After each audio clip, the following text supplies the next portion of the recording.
Voilà, les kits sont quasiment prêts pour obtenir ces masques. Voici le modèle. Pour faire ce masque, nous aurons besoin de 6 morceaux, 2 morceaux de tissu x2 pour faire l'extérieur du masque et 2 morceaux de lin bleu ou beige pour faire la couche protectrice à l'intérieur du masque et 2 morceaux d'élastique de 25 cm de long avec même un petit outil pour glisser l'élastique. On va commencer par les 2 premiers morceaux qui feront l'intérieur du masque. On pose toujours endroit contre endroit, ça c'est la règle en couture. Et nous allons faire une petite couture ici, à 1 cm du bord et en n'oubliant pas les points d'arrêt. Pour la deuxième partie, on pose d'abord le morceau en tissu, on voit toujours l'endroit, sur le morceau de lin. Voilà. Toujours endroit contre endroit, on les applique. Là, ce sera la partie doublée. Et de même, nous allons faire une couture dans l'arrondi. Je commence. Hop, 1 cm, ça fait à peu près le pied de biche, plus une petite partie qui dépasse. Ça me donne un petit point de repère pour la taille de la couture. Point droit, petite avant-arrière, toujours point d'arrêt. Je ne mets pas d'épingle parce que on a bien coupé ça correctement. C'est du tissu qui ne bouge pas et je ne m'embête pas à mettre des épingles. J'enchaîne avec le deuxième que j'ai préparé.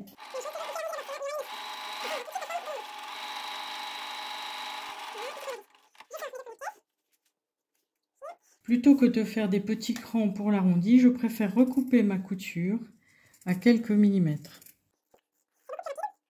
Comme ça, je n'ai pas besoin de cranter pour réussir à retourner. Ici, nous avons déjà donc nos 2 formes. Dans le tuto, ils disent qu'on peut faire une couture centrale. Moi, j'ai vu que ce n'était pas utile, donc je simplifie.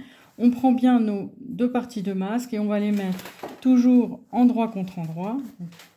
L'endroit de l'une contre l'endroit de l'autre. Ça, c'est très important. Sinon, quand on retourne, ça ne va pas. Je les emboîte bien. Et là, je vais juste coudre tout le bas et tout le haut, toujours à 1 cm du bord. Je les mets vraiment bien, je les installe et j'y vais. Je mets bien les milieux ensemble. Et là, j'y vais.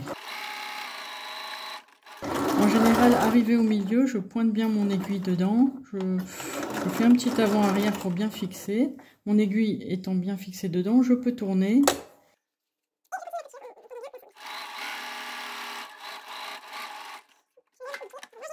Là, je fais le haut et le bas et je ne m'occupe pas du tout des côtés pour le moment. Je donne bien la forme avec ma main et je fais la même chose pour le bas. Je les mets bien ensemble. C'est pas grave s'il y a des petites irrégularités. J'ai coupé comme je pouvais sans faire des grands calculs. Donc, on recoupera s'il y a des... Mais ce qui importe, c'est que les milieux sont ensemble, par contre.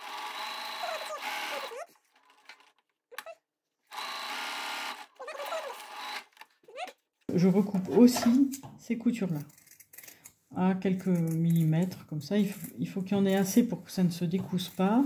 J'enlève bien ce qui est en trop dans le coin, là, pour qu'il n'y ait pas de surépaisseur.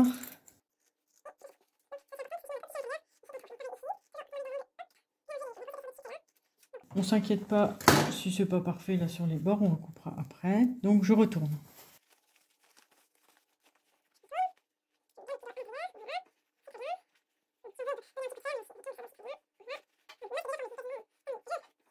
Je recoupe mon bord pour qu'il soit nickel, mais très peu, juste les petits millimètres en trop.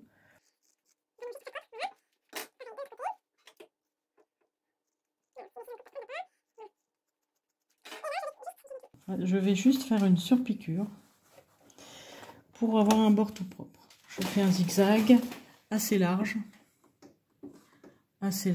et un petit peu serré.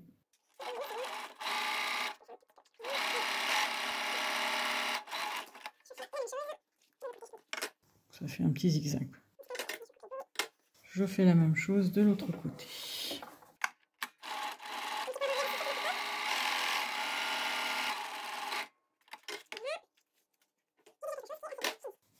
La dernière chose, je replie le bord comme ceci, un petit coup d'ongle.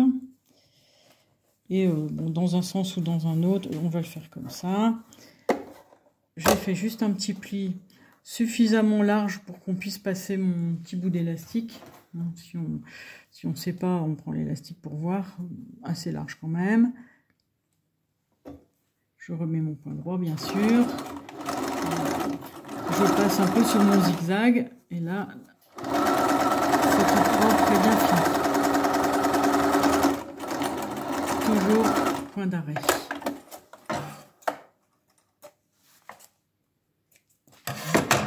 On va faire le deuxième.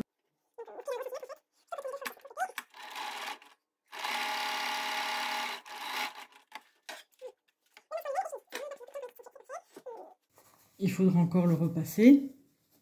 Ça, je ne le mets pas sur la vidéo, hein, c'est pas compliqué. On passe bien le fer à l'intérieur, ici et là. Et là, je vais passer mes petits morceaux d'élastique. C'est très simple. Hop, ça va. Je glisse dans la coulisse que je viens de faire le petit bout d'élastique. Voilà, je les ai passés des deux côtés.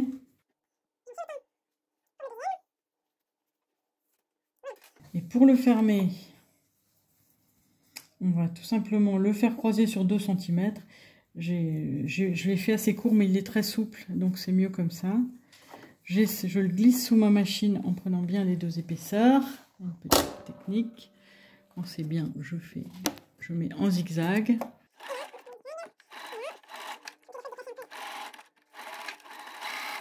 J'ai quelque chose de pas du tout joli, mais ça n'a aucune importance.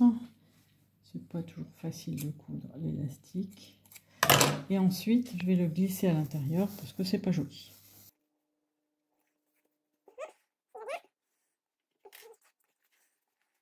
Et comme ça, je sens qu'il est au milieu, l'élastique. On ne le voit pas.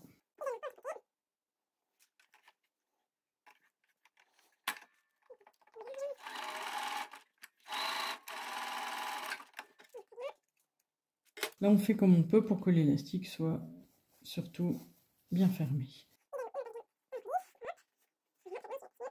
Notre masque est terminé. Un petit coup de repassage et c'est bon.